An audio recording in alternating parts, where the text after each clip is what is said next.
बोलत बोलत बाढ़ बिकारा। बोलते बोलते विकार बढ़ता है, क्रोध आ जाएगा, लोभ आ जाएगा, ईर्ष्या द्वेष पैदा हो जाएगी। इसलिए डॉक्टर से भी मरीज को बहुत बोलने की जरूरत नहीं है। जो समझा रहा समझ लो, थोड़ा जो बताना बता दो। डॉक्टर को मूर्ख मत समझो, बहुत बड़ा आधा बताओगे, उसको 50 मरीज और देखना है, फिर तुम्हारे ऊपर क्रोध का विकार पैदा हो जाएगा कि हटो निकलो यहाँ से। 10 मरीज का टाइम बर्बाद करते हो तुम, अभी गोली खाए समझ नहीं पाओगे। एक मरीज डॉक्टर के यहाँ गया, डॉक्टर ने पूछा क्या प्रॉब्लम है? तो वो मरीज ऐसे हाथ उठाया, ऐसे धरा कि डॉक्टर साहब दर्द बहुत, दर्द बहुत। डॉक्टर सुबह से मरीजों को देख रहा था, देखते देखते सैकड़ों मरीज देखा, थक गया डॉक्टर भी। तो डॉक्टर को जाना था, बस तैयार था, लास्ट में वो पहुंचा, महात्मा था वो, बोला दर्द बहुत। तो डॉक्टर ने सोचा कि कानम दर्द है, तो कानम दवा भर के पिचकारी भर दे। तो बोला कानम नहीं है, दाढ़म है। अरे बोल जल्दी बोल, टाइम नहीं। तो कानम भर के दवा, और वो दवा झाग बनाई, कान साफ करे टाइप लगता। डॉक्टर का दिमाग उलझ गया फिर कि अभी की दाढ़ ठीक करें कि कान ठीक करें। बोला कानम दर्द हो लगे, उमा दवा भर दे डॉक्टर साहब। तो डॉक्टर बोला शांत रहो, सब ठीक हो जाएगी। दवा दिया दाढ़ दर्द की। तो पूछता है मरीज, डॉक्टर साहब इसको कब खाना है? बोले इसमें 2 प्रकार की गोली है, एक लाल रंग की है, दूसरी सफेद रंग की। लाल रंग वाली सुबह भोजन बाद खा लेना, सफेद रंग वाली शाम को खा लेना। तो मरीज जो है बोला ठीक डॉक्टर साहब धन्यवाद। उठा, वहां से बाहर निकला कमरे के बाहर, और फिर 5 मिनट बाद लौट के आया। बोले डॉक्टर साहब एक चीज बता दो, ये गोली पानी के साथ खाना है कि दूध के साथ? तो डॉक्टर ने कहा गोली गर्म है, दूध के साथ खा। बोले धन्यवाद। फिर बाहर निकल, फिर आया 5 मिनट बाद, बोले गाय की दूध के साथ खाना है कि भैंस के दूध के साथ? तो डॉक्टर ने कहा जो मिल जाए उसी के साथ खा लेना, जिसका दूध हो।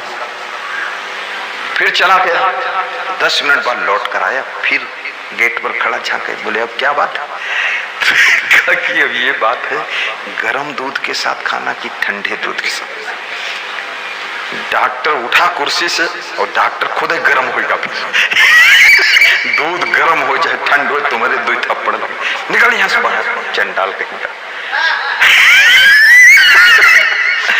अब बोलते बोलते बाढ़ बिकारा, सो बोलिए जो पड़े बेचारा। मूर्ख मिले मौन होई रहिए, मिली है संत बचन दुई कहिए। पंडित सो बोलिए हितकारी, मूर्ख सो रहिए झक मारी।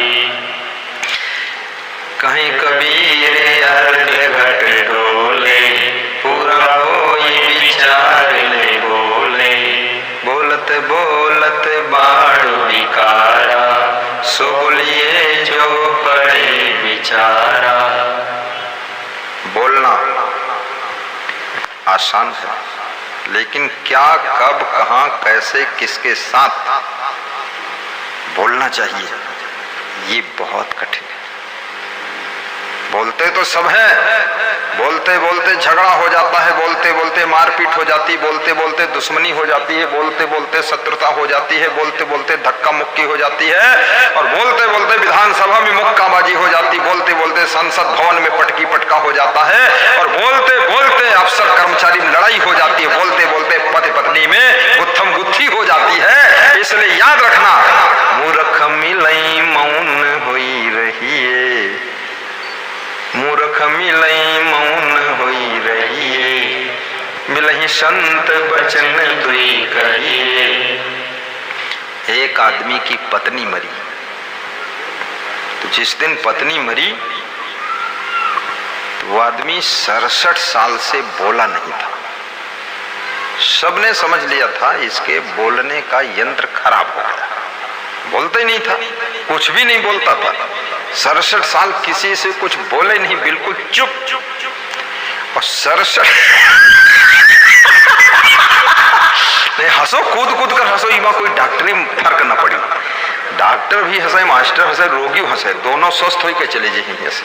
और हंसने से बादल से सूरज बाहर आ जी, वहां हंसी थोड़ा मुस्कुरा बादल से बाहर, देखो आ रहा है। वह सोच रहा है यार इतना आनंद आ रहा है, हम कहाँ छुपे बैठे, थोड़ा मुस्कुराओ साथ है।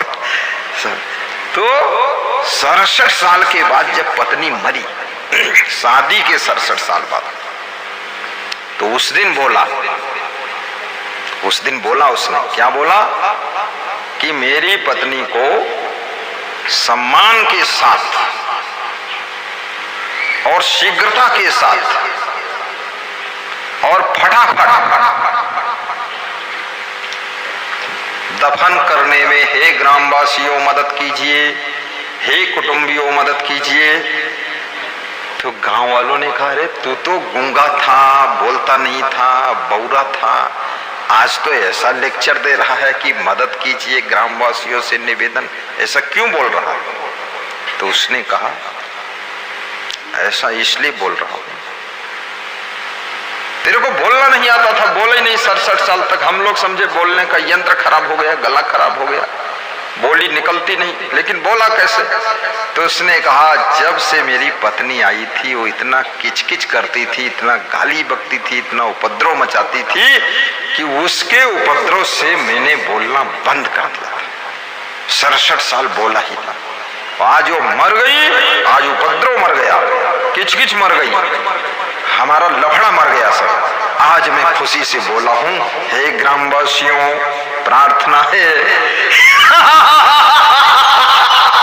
मेरी पत्नी को दफन करने में मदद कीजिए, शीघ्रता कीजिए, कहीं शाम तक फिर जिंदा हो गई तो फिर किचकिच शुरू हो जाए। ये है दंपति जीवन, दंपति नहीं, ये विपत्ति जीवन, आपत्ति जीवन, दंपति जीवन नहीं। कोई बात दिखा सकती, बहुत खुशी, क्योंकि बहुत लोगों पर यही बीती रहा है, सब हाल यह है। लेकिन वो 67 साल मौन रह नहीं पाएंगे, 2-4 मिनट रहते हैं, फिर वो चकाई के चकधुम तिकड़ी के तिकड़ में चलता रहता है। तो कबीर साहब कहते हैं मूर्ख से ज्यादा बोलोगे तो झगड़ा हो सकता है, इसलिए शांत रहो। मूर्ख मिलई मौन होई रहिए, मिलही संत बचन दुई कहिए, पंडित सो बोलिए हितकारी, मूर्ख सो रहिए झक मारी। कबीर साहब अनुभवी संत, विचारवान संत, विवेकवान संत। कबीर साहब क्या कहते हैं कि जैसे गोली गुंबज की नीच परी ठहराए, तैसे हृदय मूर्ख का शब्द नहीं ठहराए। मूर्ख के शिखिलावते ज्ञान गाठिका जाए, कोयला हो न उजला जो सौ मन साबुन लाए। मूर्ख, और कभी कभी जो मूर्ख है ना वो तुमको मूर्ख समझता है। ऐसा भी विचित्र संसार है। मूर्ख कहता है तुम मूर्ख हो, और ज्ञानी कहता है ये मूर्ख मूर्ख है। मूर्ख कहता है मैं मूर्ख हूं, तुम महामूर्ख हो, क्योंकि मूर्ख को वही पहचान पाएगा जो महामूर्ख होगा। बड़े कुतर्कना है लोगों में, लेकिन मूर्खता का अंत दुखों पर होता है। बहुत दुख मिलेगा मूर्खता को। मूर्खतापूर्ण आचरण मत करिए, मूर्खतापूर्ण व्यवहार मत करिए, मूर्खतापूर्ण वाणी मत बोलिए, मूर्खतापूर्ण व्यवहार मत करिए, और मूर्खतापूर्ण कर्म मत करिए। कदम कदम पर सावधान होकर के विवेक पूर्वक कार्य कीजिए। और जिसके पास विवेक है उसके पास दुख एक भी नहीं रह जाता है। विवेक सुख का सूरज उदय कर देता है। बुद्धि और विवेक दोनों में फर्क है। बुद्धि आपके पास होगी तो आप पूरी रामायण याद कर लोगे,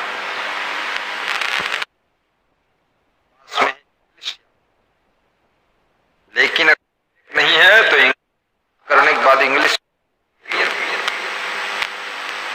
और बुद्धि आपके पास है तो मकान बना लोगे, डबल बेड खरीद लोगे, फ्रिज खरीद लोगे, टीवी खरीद लोगे, बीबी ले आओगे, सब हो जाएगा, पति पत्नी हो जाओगे, बच्चे हो जाएंगे।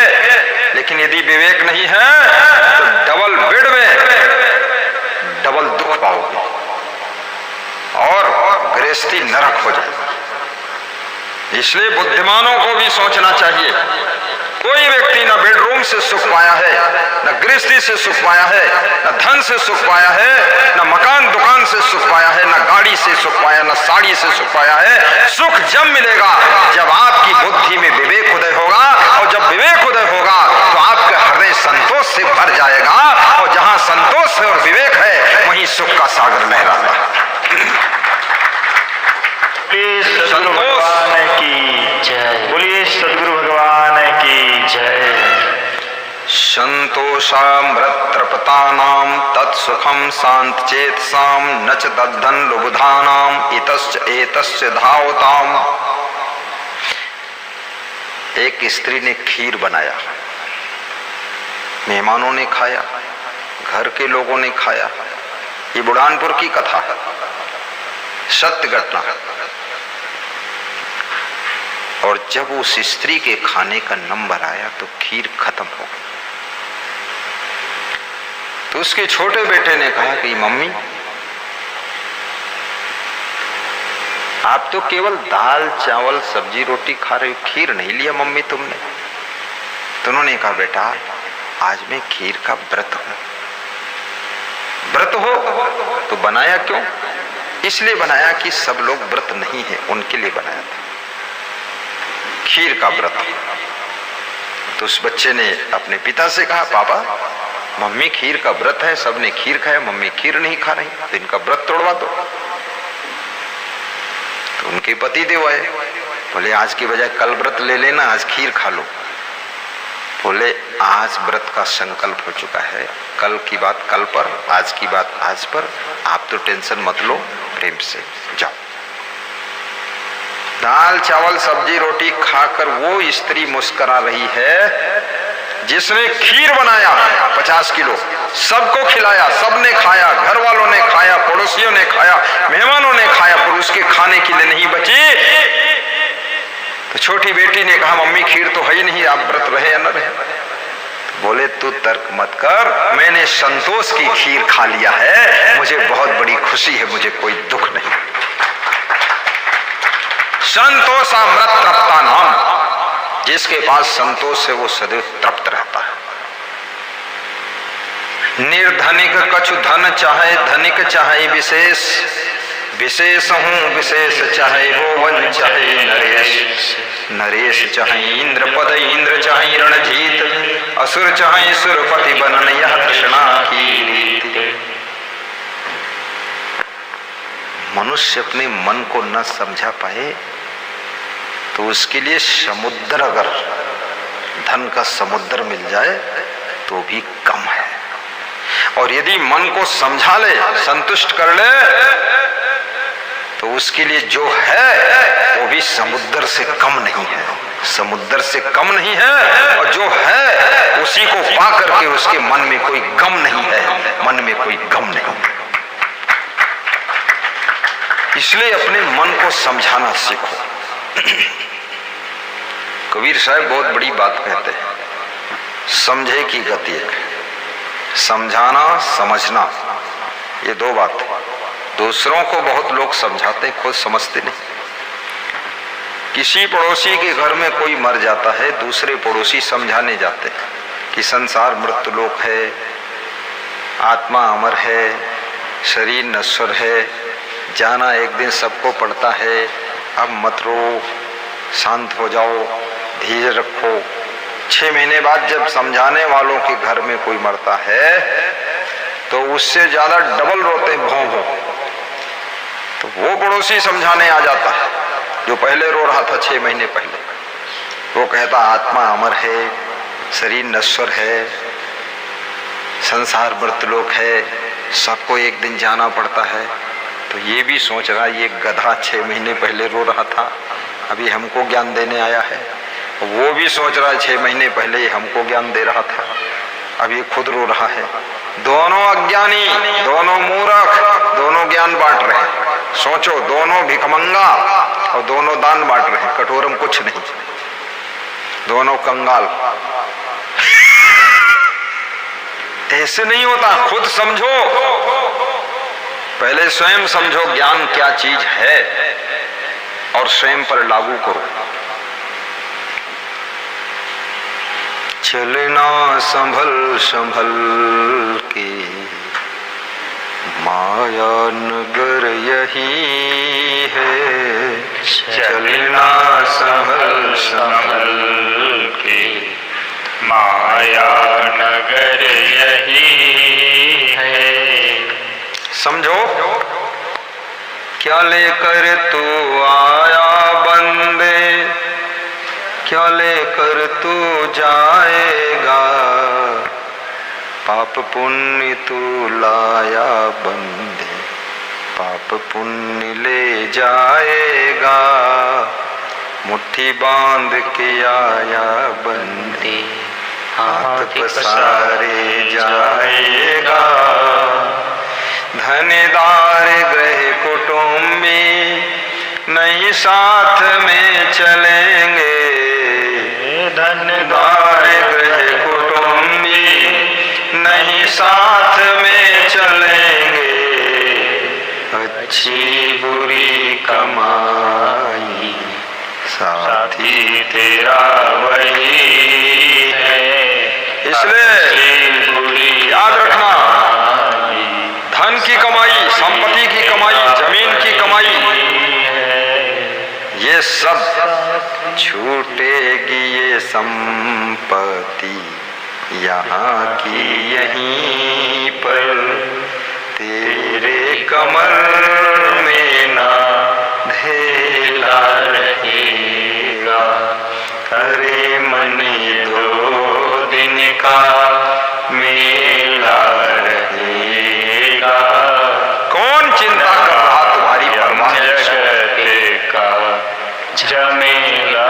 तुम जितना सोच रहे हो कि मैं ये दुनिया चला रहा हूं, ये दुनिया सोच रही है तुम कोई काम के नहीं। मुझे यारों ने नहला के कफना दिया, 2 घड़ी भी न बीती कि दफना दिया। टूट जाते ही दम कौन करता है गम, कर चले हम सलाम आखिरी आखिरी वक्त है, आखिरी सांस है, आखिरी जिंदगी का पयाम, आखिरी आखिरी वक्त है, आखिरी सांस है, आखिरी। कौन करता है गम, टूट जाते ही दम कर चले हम सलाम आखिरी आखिरी। सहारा इंडिया के मालिक सुब्रत राय की मृत्यु हुई, दफन में पत्नी भी नहीं आई। जिसके लिए छल कपट बेईमानी पाप करके धन कमाया, जिसके कारण वो जेल में सड़ते रहे, वो भी दफन करने नहीं आई। जिन बेटों के लिए धन कमाया, धन लेकर विदेश चले गए, वो भी दफन करने नहीं आए, बोले आने में असमर्थ हूं। और जिस अमिताभ बच्चन के दिवालिया होने के लिए उन्होंने बहुत धन दिया था उसको बचाया, वो अमिताभ बच्चन भी उनको मिलने नहीं गया। ये स्वार्थी संसार में चक्कर में पड़ करके भक्ति मत छोड़िए। याद रखना, आपकी असली कमाई तो वही है, भक्ति भजन सत्संग सुमिरन, इसको कर लीजिए। बाकी तो आपके जीते जी सब छोड़कर किनारे हो जाएंगे और कोई सहारा बचने वाला नहीं है। ये सुब्रत राय की दशा देख लीजिए। ज्यादा होशियार मत बनिए, खबरदार।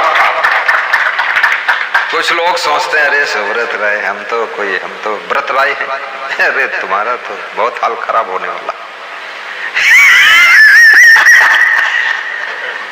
टूट जाते ही दम कौन करता है गम, कर चले हम सलाम आखिरी आखिरी। सासू मर गई,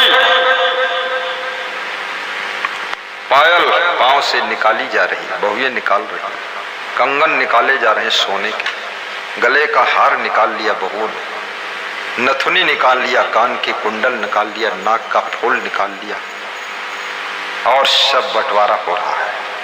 कौन कितना पाएगा, तीनों बहुएं बांट रही। सासू की लाश पड़ी है तो छोटी बहू कहती है अंगूठी पहले रहे हुआ कहाँ है, अंगूठी ढूंढो। अंगूठी ढूंढी, अंगूठी नहीं मिली, कहीं कौन अंगूठी छिपाई से लड़ाई शुरू हो गया। सासू मरी पड़ी, अंगूठी की लड़ाई शुरू। अंगूठी की लड़ाई में है, अंगूठे तोड़ दी आपस में।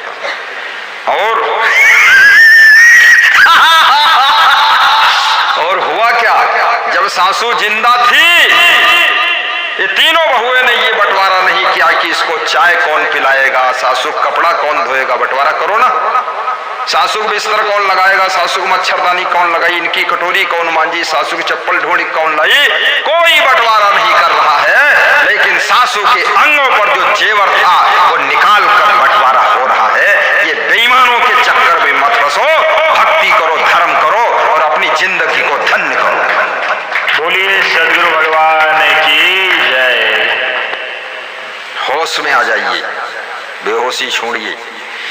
मध्य प्रदेश गाडरवाड़ा के एक द्विवेदी जी मिले मुझको, बोले सारा नगर बेहोश है। ये हमने कहा अभी तक होश ही नहीं आया, यहाँ तो रजनीश पैदा हुए थे।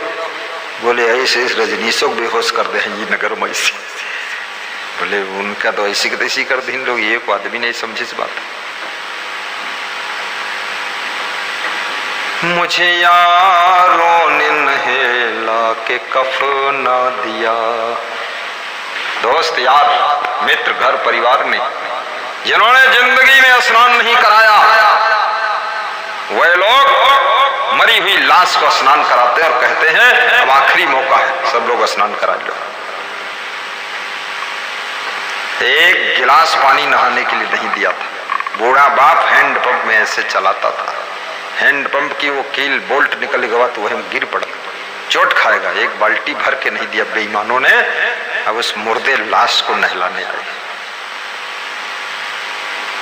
और 2 घड़ी भी न बीती, कफन लपेट दिया, दफन कर दिया। फटाफट राम राम सत्य है, जिंदगी भर झूठ बोलते रहे, अब राम राम सत्य बताते। मुझे यारों ने नहला के कफना दिया, 2 घड़ी भी न बीती कि दफना दिया। टूट जाते ही दम कौन करता है गम, कर चले हम सलाम आखिरी आखिरी, कर चले हम सलाम आखिरी आखिरी। वक्त है आखिरी, श्वास है आखिरी, जिंदगी का पयाम आखिरी आखिरी, जिंदगी का पयाम आखिरी आखिरी, जिंदगी का पयाम आखिरी आखिरी आखिरी आखिरी। एक शराबी, उससे एक संत ने कहा शराब छोड़ दी, तो उसने कहा शराब छोड़ दूंगा, लेकिन छोड़ने से पहले एक जाम शराब और पिला दीजिए, क्योंकि अब छोड़ने ही जा रहा हूं। एक जाम पिला दीजिए फिर छोड़ देता हूं।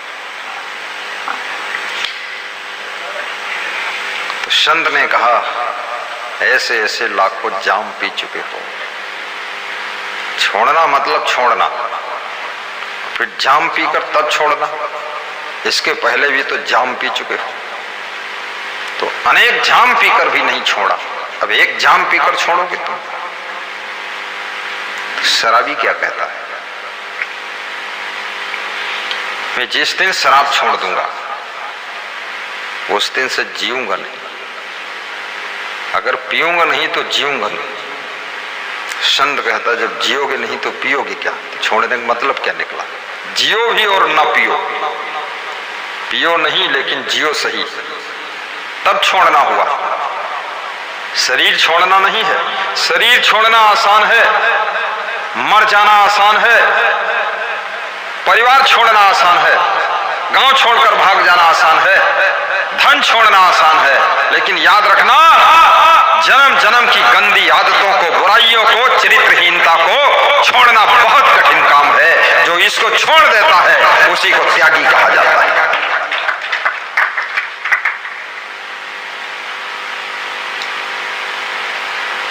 साहिब बंदगी, बोलो साहिब, साहिब बंदगी, साहिब बंदगी। और थोड़ा सुनाऊं कि बंद कर दो, बोलते क्यों नहीं,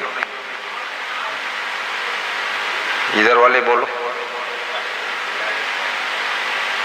डॉक्टर साहब की